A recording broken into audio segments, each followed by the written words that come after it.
ఏమైందిరా అలా డల్గా ఉన్నావు? నీకే రామాంజన్ నువ్వు ఎలాగైనా చేయగలవు. ఈ సంవత్సరం గవర్నమెంట్ టెక్స్ట్ బుక్స్ అన్ని మార్చింది. సో మొత్తం అంతా కూడా మారిపోయింది సిలబస్. సో ఏమీ అర్థం అవ్వట్లేదు, ఏం చేయాలో అర్థం అవ్వట్లేదు నాకు. టెన్షన్ ఎందుకు దండగా, మన గౌరీ సార్ ఉండగా. సో అందుకని మనకి ఏంటంటే ఈ సంవత్సరం 6th క్లాస్ నుండి 9th క్లాస్ వరకు సో మొత్తం గవర్నమెంట్ టెక్స్ట్ బుక్స్ అన్ని కూడా మారాయి కనుక సో 6th నుండి 9th క్లాస్ వరకు ఉన్న మ్యాథమెటిక్స్లోని కాన్సెప్ట్, అన్ని ఎక్సైజ్ ప్రాబ్లమ్స్, అన్ని example problems, try this do this మొత్తం అన్ని సమ్స్ కూడా మన ఛానల్లో సారు ఈ సంవత్సరం మనకి ఎక్స్ప్లెయిన్ చేయబోతున్నారు కనుక సో నువ్వు దేని గురించి వరి అవ్వద్దు. కాబట్టి ఛానల్ని సబ్స్క్రైబ్ చేయండి, లైక్ చేయండి. Hi students, welcome to Gauri smart channel. ఈరోజు మనం 6th క్లాస్లోని లాస్ట్ చాప్టర్ అయిన రేషియోస్ అండ్ ప్రపోర్షన్స్ అనే కాన్సెప్ట్ ఇన్ డీటెయిల్గా నేర్చుకుందాం. చాలా మంది అడుగుతున్నారు సార్ రేషియోస్ అండ్ ప్రపోర్షన్స్ చెప్పండి కామెంట్లో. సో అందుకోసం ఈ వీడియో చేయడం జరుగుతుంది. ఖచ్చితంగా వీడియోని అందరూ చూడండి, అదేవిధంగా మీ ఫ్రెండ్స్ అందరికీ షేర్ చేయండి. ఇంకా ఆలోచించకుండా వీడియోని స్టార్ట్ చేద్దాం. Ratio and proportions. Ratio and proportion. First of all ratio అంటే ఏంటి, ఆ తర్వాత ప్రపోర్షన్ అంటే ఏంటి నేర్చుకుందాం. రేషియో అంటే ఏం లేదు, సింపుల్గా ఫస్ట్ ఆఫ్ ఆల్ రేషియో అనే దాని గురించి మనం అర్థం చేసుకోవాలంటే ముందు కంపేరింగ్ గురించి అర్థం చేసుకోవాలి. చిన్నప్పుడు మనకి మన పేరెంట్స్ చదువు విషయంలో కంపేర్ చేస్తుంటారు. చూడరా ఆడికి చూడరా నీకన్నా 100 మార్కులు ఎక్కువ వచ్చాయి. ఇలాగా కంపారిజన్ అంటే మనకన్నా ఎదుటి వారికి ఎంత ఎక్కువ వచ్చాయి, లేదా మనకన్నా ఎదుటి వారికి ఎంత తక్కువ వచ్చాయి అనేది అక్కడే స్టార్ట్ అవుతున్నాడు. ఆడు బాగా చదువుతావు, నువ్వు బాగా చదువు అంటే అక్కడే కంపేర్ చేస్తున్నాడు. ఆడు బాగా తింటావు, నువ్వు బాగా తినవు. సో ఇలాగా చిన్నప్పటి నుండి మనకి ఏంటంటే కంపారిజన్ అనేది మనకు అలవాటైంది.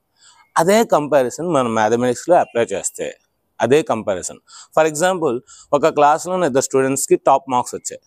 ఒకరికి 20 మార్క్స్ వచ్చి 20/20, ఇంకొకరికి 19 వచ్చాయి. అని కంపేర్ చేస్తే నీకు ఒకటి తక్కువ అని చెప్తాం అంటే ఏంటి. సో అక్కడ మనం డిఫరెన్స్ చేస్తున్నాం. వీడికి 19, వీడికి 20 అంటే 20లో 19 తీస్తే 1 మార్క్ తగ్గింది. సో 1 మార్క్ తగ్గిందంటే సో వీఆర్ డూయింగ్ డిఫరెన్స్. అక్కడ మనం డిఫరెన్స్ చేస్తున్నాం, ఓకేనా. సో అలాగా చాలా చోట్ల మనం డిఫరెన్స్ చేసి కంపేర్ చేస్తామట. చాలా చోట్ల డిఫరెన్స్ చేసి కంపేర్ చేస్తాం. అంటే ఎంత ఎక్కువ వచ్చింది లేదంటే ఎంత తక్కువ వచ్చింది మనకు తెలియాలంటే ఖచ్చితంగా కంపారిజన్ చేయాలి. కంపారిజన్ చేయాలి. ఫర్ ఎగ్జాంపుల్, ఒక షాపింగ్కి వెళ్ళాం, ఒక సెట్ నచ్చింది. అదే సెట్, అదే డిజైన్, అదే కలరు, అదే కంపెనీ. ఇంకో షాప్లో వచ్చేసాం. ఒక షాప్లో మనకి 1500 ఉంది డ్రెస్. అదే సెట్, అదే డిజైన్, అదే కంపెనీ. ఇంకొక షాప్లో మనకి 1000 రూపీస్ ఉంది. ఇక్కడ 1500 ఉంది, ఇక్కడ 1000 ఉంది. సో అప్పుడు మనం ఎక్కడ కొంటాము? ఈ 1000 రూపీస్ ఉన్న దగ్గరే కొంటాము. ఎందుకంటే అదే కంపెనీ, అదే కలరు, అదే సెట్. అలాంటప్పుడు 1500 పెట్టాల్సిన అవసరం మనకేంటి అంటే అక్కడ మనం ఖచ్చితంగా కంపేర్ చేయాలి. కొన్ని సందర్భాల్లో కంపారిజన్ అనేది చాలా చాలా ఇంపార్టెంట్. ఎందుకంటే 1500, 1000 రెండు కంపేర్ చేసి ఇక్కడ 1000 రూపీస్ మనం కొనలేకపోతే అక్కడ 1500 ఇచ్చి కొంటే మనకి 500 అనేది లాస్ అవుతుంది. సో కనుక కొన్నిసార్లు కంపారిజన్ అనేది చాలా చాలా అవసరం. అదేవిధంగా మ్యాథమెటిక్స్ విషయంలో కూడా కొన్నిసార్లు కంపేర్ చేయాలన్నమాట. సో అంటే కంపారిజన్ అనేది మనకి ఇక్కడ 2 రకాలు. ఒకటి డిఫరెన్స్ అనేది కంపారిజన్.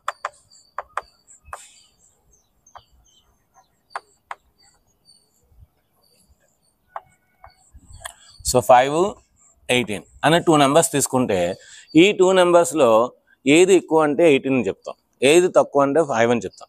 కానీ అలా కాకుండా నేను ఈ 18 అనేది 5 కన్నా ఎంత ఎక్కువ ఉంది, 18 అనేది 5 కన్నా ఎంత ఎక్కువ ఉందంటే 13 మోర్ అని చెప్తాం.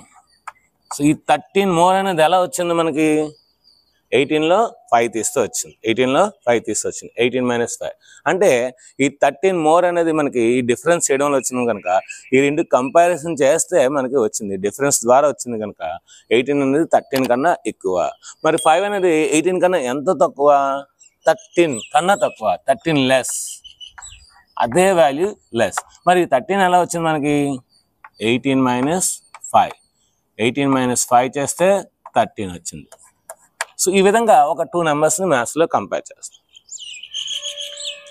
ఇదే కంపారిజన్ మనం డివిజన్ ద్వారా కూడా చేయొచ్చు. డివిజన్ ఎలా సార్? డివిజన్ ద్వారా ఎలా చేస్తాం సార్ అంటే ఫర్ ఎగ్జాంపుల్, నా ఏజ్ 35 years, మా బాబు ఏజ్ 5 years.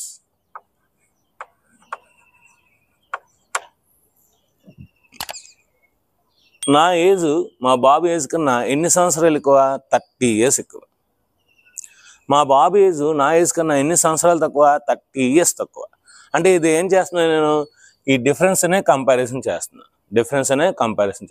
అలా కాకుండా నా ఏజ్కి మా బాబు ఏజ్ ఎన్ని టైమ్స్ ఎక్కువ అంటే 7 times ఎక్కువ.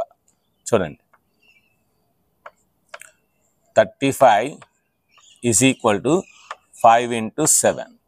5 7 35. అంటే ఏం చేస్తున్నాను నేను? ఈ 7 నాకు ఎలా వచ్చింది? ఈ 7 అనేది ఈ 35ని ఈ 5తో డివైడ్ చేస్తున్నాను.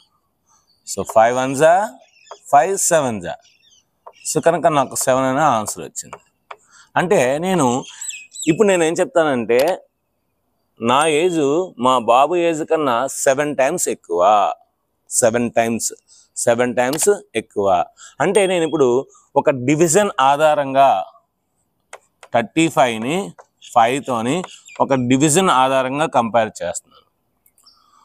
ఒక క్లాస్లోని 20 members గర్ల్స్ ఉన్నారు, 10 members బాయ్స్ ఉన్నారు. సో బాయ్స్ కన్నా గర్ల్స్ 2 times ఎక్కువ. అంటే ఏంటి? బాయ్స్ కన్నా గర్ల్స్ 2 times ఎక్కువ. So 20 girls, boys 10. నాకు ఆ 2 times ఎలా వచ్చింది? 10 1s 10 2s. సో అంటే మనకి 10 టేబుల్తో డివిజన్ అవుతుంది కనుక 2 times. అంటే బాయ్స్ 1 part అయితే గర్ల్స్ 2 parts. ఎక్కడైనా సరే బాయ్స్ తక్కువ ఉంటారు, గర్ల్స్ ఎక్కువ ఉంటారు ప్రతి క్లాస్లో కూడా. సో అంటే ఏంటిది? డివిజన్ ఆధారంగా వచ్చింది. ఈ డిఫరెన్స్ ఆధారం కాకుండా డివిజన్ ఆధారంగా మనకి కొంచెం బెటర్గా ఉంటుంది, కొంచెం ఈజీగా ఉంటుంది అన్నమాట. రేషియో అనేది, కంపారిజన్ అనేది ఈజీగా ఉంటుంది. సో మనకి డిఫరెన్స్ అనేది అన్ని వైపులా అన్ని సాల్వ్ అవ్వదు, కానీ ఇదైతే మనకి ఈజీగా అవుతుంది అన్నమాట.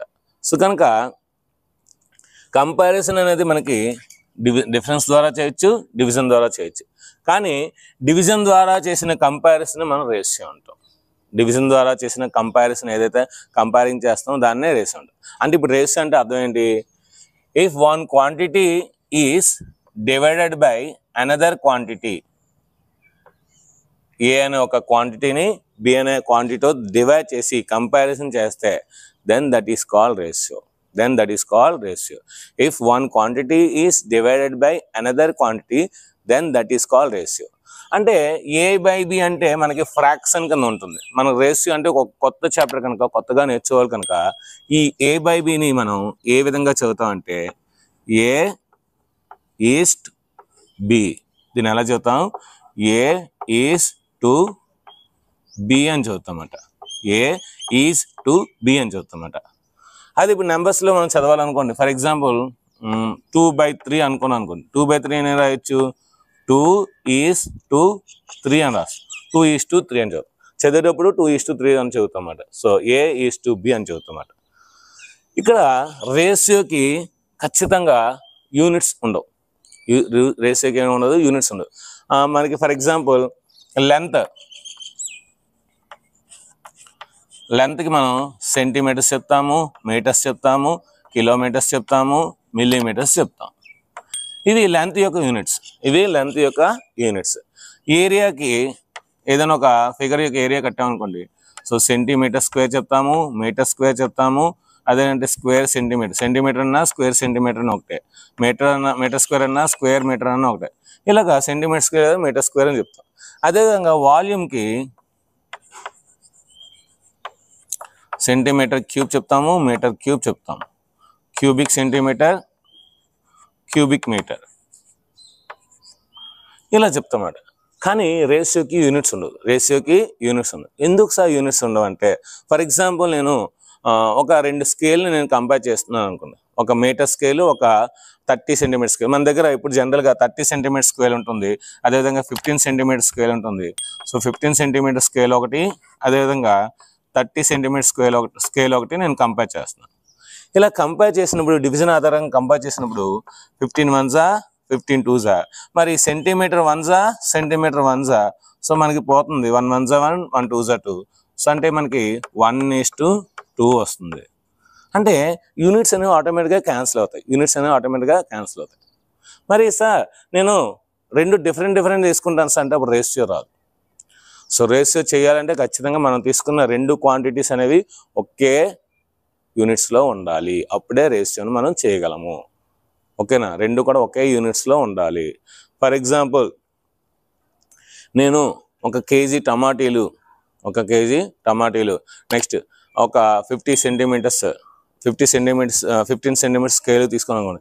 ఈ రెండు కంపేర్ చేయాలి, ఎందుకంటే ఇది వెయిట్, ఇది ఏంచి డిస్టెన్స్, అలా రెండు కంపేర్ చేయాలి. సో ఖచ్చితంగా రేషియో అనేది సేమ్ క్వాంటిటీస్ మాత్రమే తీసుకోవాలి. సో అప్పుడే మనం రేషియో అనేది చేయగలము. So if you take same quantities then only you can find the ratio. Next, ratio has no units and the quantities must be same quantities. So రెండు కూడా same క్వాంటిటీగా తీసుకోవాలి. ఒకవేళ నేను డిఫరెంట్గా తీసుకుంటే ఎలా సార్? నేను 3 meters 250 centimeters దీని రేషియో ఫైండ్ చేయాలనుకున్నాను. ఇది మనం రెండింటిని మనం ఒకే యూనిట్స్గా మార్చచ్చు, ఎందుకంటే 1 meter = 100 centimeters తెలుసు కనుక హ్యాపీగా దీని ఏం రాయొచ్చు మనం? 1 meter = 100 centimeters కనుక 300 centimeters by 250 centimeters. So centimetre పోతుంది, 0 పోతుంది, 5 6 5 5 కనుక 6/5 అంటే 6:5.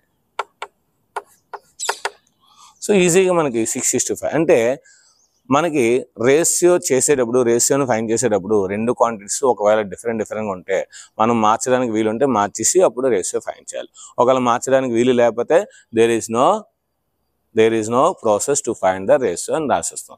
So it is impossible to find the ratio అని రాసేస్తాం. ఇది నెక్స్ట్, ఈక్వల్ రేషియోస్ అంటే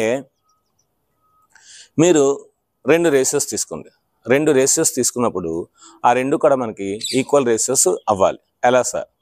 ఎలా అంటే ఫర్ ఎగ్జాంపుల్ 2/3 మనం ఆల్రెడీ ఫ్రాక్షన్స్లో నేర్చుకున్నాం.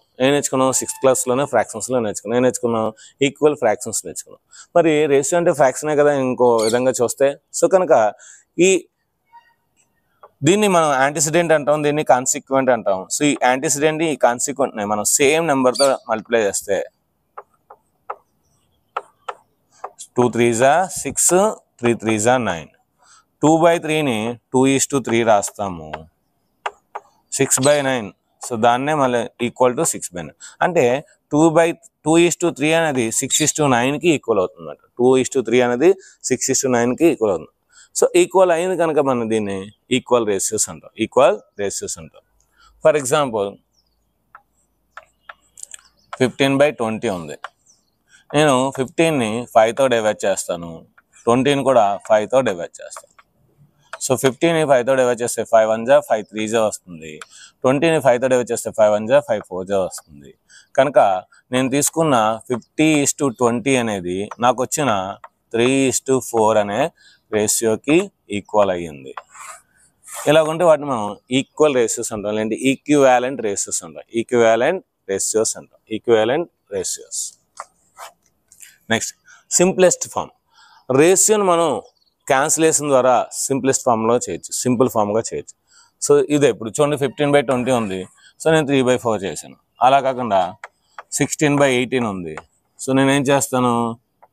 2 8s 2 9s. సో అంటే దీన్ని 8/9 చేస్తాను.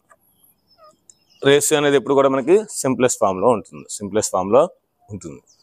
సో సింప్లెస్ట్ ఫామ్లో అంటే అర్థం ఏంటంటే, సో మనకి ఇక్కడ antecedent and consequent should not have any numbers, common factors, only 1 ఒకటే ఉండాలి. ఇప్పుడు ఈ 8ని 9ని 1 ఒకటే డివైడ్ చేయాలి, ఇంకేది కూడా డివైడ్ చేయకూడదు. ఈ 8కి 9కి కామన్ ఫ్యాక్టర్ 1 ఉండాలి, ఇంకేది ఉండకూడదు అనమాట. అలా ఉంటే దాన్ని సింప్లెస్ట్ ఫామ్ అంటారు. నెక్స్ట్ మనం ప్రొపోర్షన్ చూద్దాం, యూనిటరీ మెథడ్ చూద్దాం. నెక్స్ట్ ప్రొపోర్షన్ అంటే ఏంటో చూద్దాం. సో ఇప్పుడు మనం ఈక్వివలెంట్ ఫ్రాక్షన్స్ నేర్చుకున్నాం, ఈక్వివలెంట్ రేషియోస్. 2 రేషియోస్ అనేవి ఈక్వల్ అయితే 2:3 నేను ఏం చేస్తానంటే దీన్ని 4తోనూ దీన్ని 4తోనూ మల్టిప్లై చేస్తాను. So 4 2s 8 4 3s 12.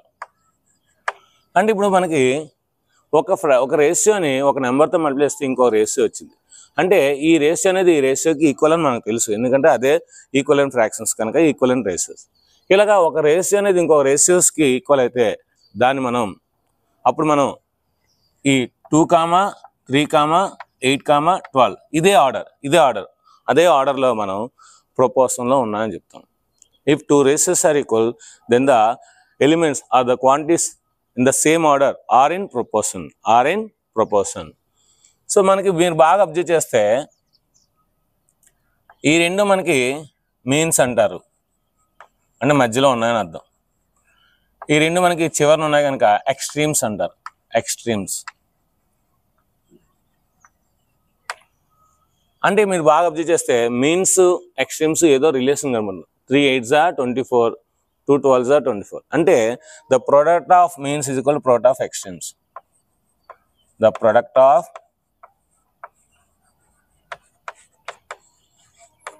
product of means is equal to the product of extremes. చాలా important formula. The product of extremes.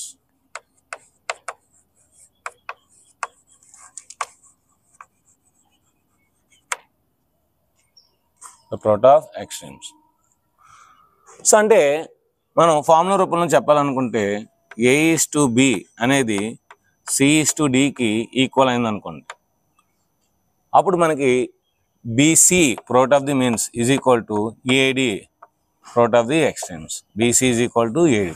So మరి ఈ ఫార్ములా ఎలా వచ్చింది సార్ అంటే సింపుల్ అండి. దీన్ని ఏం రాయొచ్చు? A/B రాయొచ్చు. దీన్ని ఏం రాయొచ్చు? C/D రాయొచ్చు. సో B అనేది ఇక్కడికి వెళ్తే B ఇంటూ C అవుతుంది, D అనేది ఇక్కడికి వెళ్తే A ఇంటూ D అవుతుంది. ఆ విధంగా వచ్చిందట. సో అంటే 2 ratios are in proportion, then we can say that if A:B is equal to C:D, then A, B, C, D are in proportion. So అవి అనేది ఒకే ఆర్డర్లో ప్రపోర్షన్ ఉంటాయని అర్థం అన్నమాట. సో ఇవేంటంటే మనకి సమ్స్ చేయడానికి చాలా అంటే చాలా యూజ్ అవుతుంది. ఈ ఫార్ములా మనకు గుర్తుపెట్టుకోండి. So the product of means equal product of extremes. If 2 ratios are equal, then the quantities are in proportion, in the same order. Next, unitary method. ఇక్కడ ఉంది పేరులోనే. యూనిట్ అంటే యూనిటరీ అంటే ఒకటి. సో మనం ఏదైనా మన వాల్యూస్ని ఫైండ్ చేయనప్పుడు ఫస్ట్ ఒక దాని వాల్యూ తెలిస్తే ఆటోమేటిక్గా మిగతా వాల్యూస్ తెలుస్తాయి అన్నమాట. ఫర్ ఎగ్జాంపుల్ 5 యాపిల్స్ 45 రూపీస్ అయితే 3 యాపిల్స్ ఎంత? మనం 5 యాపిల్స్ 45 రూపీస్ ఓకే, 3 యాపిల్స్ తెలియాలంటే మనం ఏం చేయాలి? ఫస్ట్ ఒక యాపిల్ ఎంతో తెలియాలి. ఓకేనా? సో ఏమన్నాడు? 5 యాపిల్స్ 45 రూపీస్ అయితే 3 యాపిల్స్ ఎంత అని అడుగుతున్నాడు. ఇది ప్రాబ్లం. అప్పుడు మనం ఏం చేయాలి? 1 యాపిల్ కాస్ట్ ఏమవుద్ది? సో ఈ 5 అనేది ఇటు సైడ్ మల్టిప్లై చేస్తుంది కనుక అటు సైడ్ వెళ్తే డివైడ్ చేయాలి. సో 45/5. So 5 1s 5 9s. అంటే 1 యాపిల్ 9 రూపీస్. మనకేం కావాలి? 3 యాపిల్స్ కావాలి కనుక ఏం చేయాలి? 3 × 9 ఆర్ 9 × 3. 9 3s 27 rupees. అంటే 3 యాపిల్స్ 27 రూపీస్. అంటే ఇప్పుడు నేను ఏం చేశాను? వాడు 5 యాపిల్స్ ఇచ్చాడు కాస్ట్, 3 యాపిల్స్ అడిగాడు. నేను డైరెక్ట్గా చేయలేను, అందుకని ఏం చేశాను? నేను యూనిటరీ మెథడ్ చేశాను. అంటే ఒక యాపిల్ కాస్ట్ కనుక్కొని అప్పుడు ఆ ఒక యాపిల్ కాస్ట్ని మనకి ఎన్ని యాపిల్స్ కావాలో అన్ని యాపిల్స్తో మల్టిప్లై చేస్తూ వచ్చింది. So the method for finding the one unity, the method of finding required number of quantities is to be getting by finding the one unity quantity, then after that required quantity. అంటే ఇచ్చిన దాంట్లోనే మనం first ఒకదాని quantity యొక్క value find చేసి ఆ వచ్చిన దాంతో మనకి వాడు ఎంతైతే రిక్వైర్డ్ అవుతున్నాడో దాన్ని మనం మల్టిప్లై చేస్తే వచ్చేదాన్ని మనం ఆ మెథడ్ని మనం యూనిటరీ మెథడ్ అంటాం. సో ఇదేంటంటే కాన్సెప్ట్ అయితే చాలా చిన్నది, ప్రాబ్లమ్స్ అయితే చాలా చాలా ఎక్కువ ఉంటాయి కనుక సో మీకు కాన్సెప్ట్ ప్రతిదీ కూడా అర్థమైంది అనుకున్నాను. కంపారిజన్ చేయాలి, అది డిఫరెన్స్ ద్వారా డివిజన్ ద్వారా అవుతుంది. ఏదైతే డివిజన్ ద్వారా చేస్తామో దాన్ని రేషియో అంటారు. ఆ రేషియోలో ఈక్వల్ రేషియోస్ ఉంటాయి. సో ఈక్వల్ ఫ్రాక్షన్స్ అయితే ఈక్వల్ రేషియోస్ అన్నమాట. దాన్ని ఎప్పుడు కూడా సింప్లెస్ట్ ఫామ్లో రాయాలి. నెక్స్ట్ 2 రేషియోస్ ఈక్వల్ అయితే ఆ క్వాంటిటీస్ అనేవి ప్రపోర్షన్స్ ఉంటాయి. Unitary method. సో మనకి ఒక క్వాంటిటీ తెలిస్తే ఆటోమేటిక్గా మిగతా క్వాంటిటీస్ అనేది తెలుస్తుంది. సో మనం ఏదైనా నెంబర్ ఆఫ్ ది క్వాంటిటీస్ కావాలి అంటే దాని యొక్క కాస్ట్ కావాలంటే ఫస్ట్ ఒక క్వాంటిటీ కాస్ట్ తెలుసుకుని తర్వాత వాడు ఎన్నైతే ఎదిగాడో దాని యొక్క కాస్ట్ అనేది ఈజీగా ఫైండ్ చేయొచ్చు. కనుక ఒక క్వాంటిటీ అనేది మనకి చాలా చాలా ఇంపార్టెంట్. దాన్ని యూనిటరీ మెథడ్ అంటారు. సో ఇదండి ratio and proportions concept, last concept అన్నమాట. సో మీకు ఇది బాగా అర్థమైంది అనుకోండి. ఈ వీడియో నచ్చితే మీరు ఖచ్చితంగా మీరు మీ యొక్క కామెంట్స్ని సూపర్ స్టార్ మార్వెలస్ ఎక్సలెన్స్ అని పెట్టండి. అదేవిధంగా మీరు ఏ స్కూలు ఏ జిల్లా మీ పేరు, సో మీ పేరు మీరు ఏ స్కూల్లో చదువుతున్నారు, అదేవిధంగా మీరు ఏ జిల్లా నుండి మన వీడియోస్ చూస్తున్నారు నాకు కామెంట్ సెక్షన్లో తెలపండి. సో మీరు ఈ వీడియోకి నేను ఒక 100 లైక్స్ ఇస్తున్నాను. 100 లైక్స్ అయితే అప్పుడు దీని యొక్క ఎక్సర్సైజ్ నేను స్టార్ట్ చేస్తాను. కనుక త్వరగా ఈ వీడియోకి 100 లైక్స్ అయితే ఇవ్వండి. సో ఈ వీడియో నచ్చితే ఖచ్చితంగా లైక్ చేయండి, షేర్ చేయండి, కామెంట్ చేయండి, సబ్స్క్రైబ్ చేయండి, ఫ్రెండ్స్ అందరికీ షేర్ చేయండి. Thank you. Bye bye.